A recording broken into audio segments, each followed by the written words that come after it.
Hey, this is Luke from Play, And this is Paul. and today we're taking a look at Geometry Wars 3 Dimensions, which I've played on PS4. Now, I'm a big fan of the series, having played the first game and the original one actually in Project Gotham, and then Geometry Wars Retro Evolved on 360, which was probably one of my favourite games of all time, mainly because pacifism is the single best game mode in anything ever.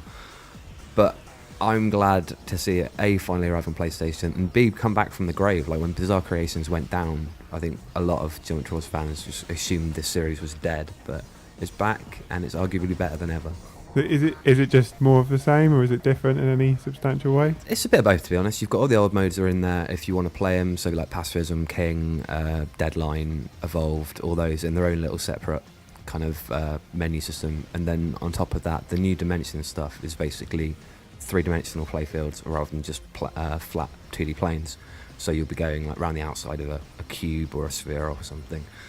And it really does change the way you play. Like the cube levels are bastard hard. Like when you go over the edge, you're basically going into the unknown. Like you can see some bits on the horizon and the way it tilts round, but it's 6 separate playfields effectively. It's terrifying, but at the same time brilliant. And some of the conical levels and cylindrical ones really interesting and really change up the way you play and the way you kind of interact with the enemies and fear them even more, because those green things are horrible.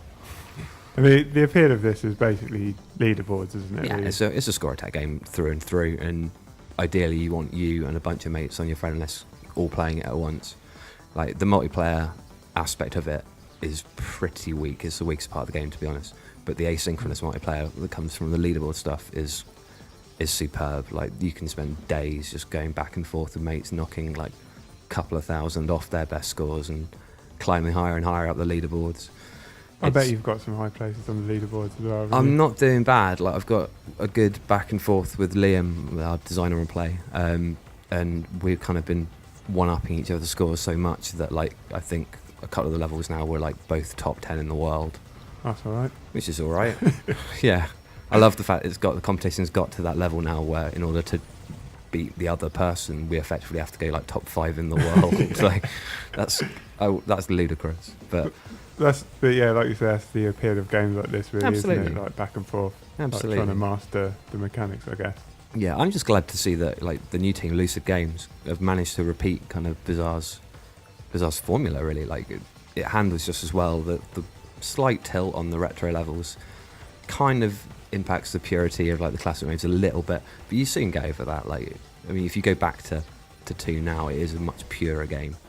But I don't really think it hurts it all that much. And after a few runs, you know, you're in the zone, you're not even noticing that kind of thing. And it could be the second game, it could be the first game. Like they're all brilliant games, and it's just good to see that they've got this one so damn right. Okay, so definitely recommended then. Oh yes, and add me on PSN as well so I can kick your ass.